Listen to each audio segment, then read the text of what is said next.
Unsay kahulugan na ng damgon kag halas, bro? Ay, demonic attack yan, bro. Bakit? Nanaginip ka ng ahas? Oo. Ay, naku. Paano ka? Tanggap ka ng sacrament of healing, confession. Kailan ka ba uli nagkupisal? Next, atong usang bulan. Oh. Mag-sacrament of healing ka, tapos pa-deliverance ka. Yung iba kasi takot pa-deliverance. Sabi nila, di naman ako possess ha. Bakit? Possess lang ba ang pwede deliverance? No. Kahit may konting sakit. Ako nga eh. Yung dating, nung bago pa kami sa lugar na ito, naku, yung high blood ko, angat yung high blood ko.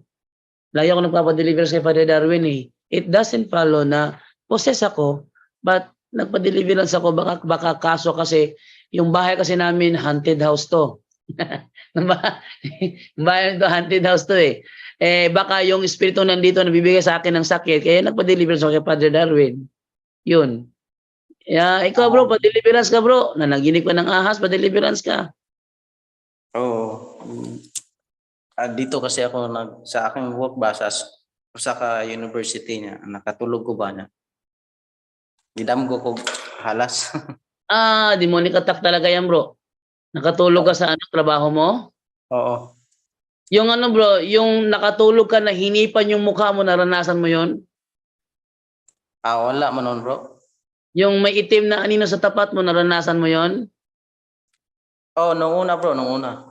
Yung itim na anino, ang tawag dun bangungot. Oo. Demonic attack pa rin yun.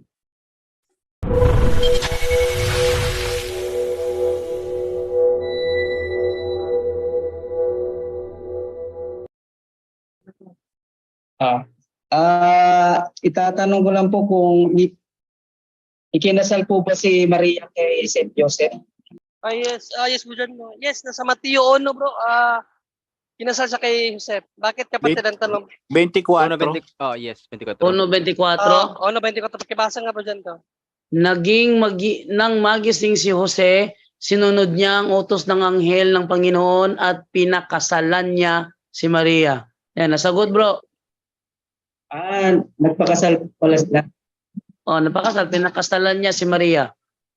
Mateo 1:24. Maraming salamat. Okay. Yun lang, wala na. Bro Jando. Yes? Si Brother Eli yata, sabi, nung pinakikinggan ko siya, sabi niya, hindi daw nagpakasal. Tama ba? Si? Brad Eli. Sabi niya, hindi nagpakasal yun. Totoo. Hindi niya alam ang talatang yun. Kaya sa kanila, kahit huwag ka magpakasal importante kasi nga si Maria at saka Jose, kaganon pa yun Hindi nga sila, wala ka nga mababasang pinakasalan niya Kaya kahit mas maganda kaysa magpakasal, napakadelikado talaga ng aral ng mga nagsulputan no? So, kahit hindi kayo magpakasal, kaysa magpakasal kayo, may bayad pa, gumano na. Bakit? Importante, nagmamahalan kayo. Sabi niya, kasi si Maria at si Jose, hindi yan nagpakasal. Basta't magsama kayong matapat para kayong si Maria at si Jose. Hindi naman nagpakasal sa huwesyo, hindi nagpakasal yun sa alkalde, sa kapitan ng barko, at saka sa piloto ng eroplano. Hindi naman sila nagpakasal. Pero nabuhay silang matapat sa isa't isa. Ano ba yan? Hindi, akala ko ba Bible scholar? Hindi yata labasa yung talatang yun. Sinabi niya yan, Brother Angel, kasi sa dating Biblia kasi walang nakalagay na kasal. Nakalak lang kasi sa dating Biblia. Sabi sa dating Biblia, ganito. At nagbangon si Jose sa kanyang pagkakatulog at ginawa niya ang ayon sa ipinag-uutos sa kanya ng anghel ng Panginoon at tinanggap ang kanyang asawa. Yun lang. So kulang pa rin yung alam. Bro, dagdag natin, kahit na ganyan yung gamitin nila, ipuntahan naman natin si Ellicott's commentary. Okay, sabi naman dito, took unto him his wife. Yun yung pinakasentro, di ba? Sinama niya lang yung kanyang asawa, walang kasal na sinasabi. Pero this few word cover a great deal. They imply the formal ratification of the betrothal before witnesses. Ibig sabihin, meron talagang meron talagang May celebration ng betrothal between Yes, witnesses. formal talaga 'yun. Formal na pinakasalan. Sa kanya, kay Soriano wala kasi Sakal lang, walang salitang kasal doon, kaya sa kanya sakal walang lang. kasal nangyari. Dahil isa lang Biblia gamit niya. Oh, isang Biblia lang Ligaw. ang dating Biblia lang. Kaya maliligaw talaga yung mga kawawa, yung mga nabibiktima. Napaka-kawawa kasi isa lang ang Bibliang gamit nila. Yun na yun eh. Ang nangyayari kasi ay hindi na sila mag-aano ibang translation, wala nang mag-aaral ng theology, basta yung Biblia lang hawak nila. Kaya nagkakaproblema eh, no? Napakalaking kawawa yung mga nabibiktima. Walang kasal-kasal daw, okay lang. Ano pa yun? Ayun talaga siya, no? Pag siya ang kaya sabi niya kaya kailangan pag may gagastusin ka, pag may bibilhin ka, kung may kakainin ka, kailangan nakasulat. Wala nakasulat kasalan, walang kasalan. Ganon si Soriano. Totoo yun, napanood ko yun, yung episode na yun. Yes, Okay. sa Biblia niya. Sa Biblia niya. Oo. Ay, nakakatakot yung mga turo.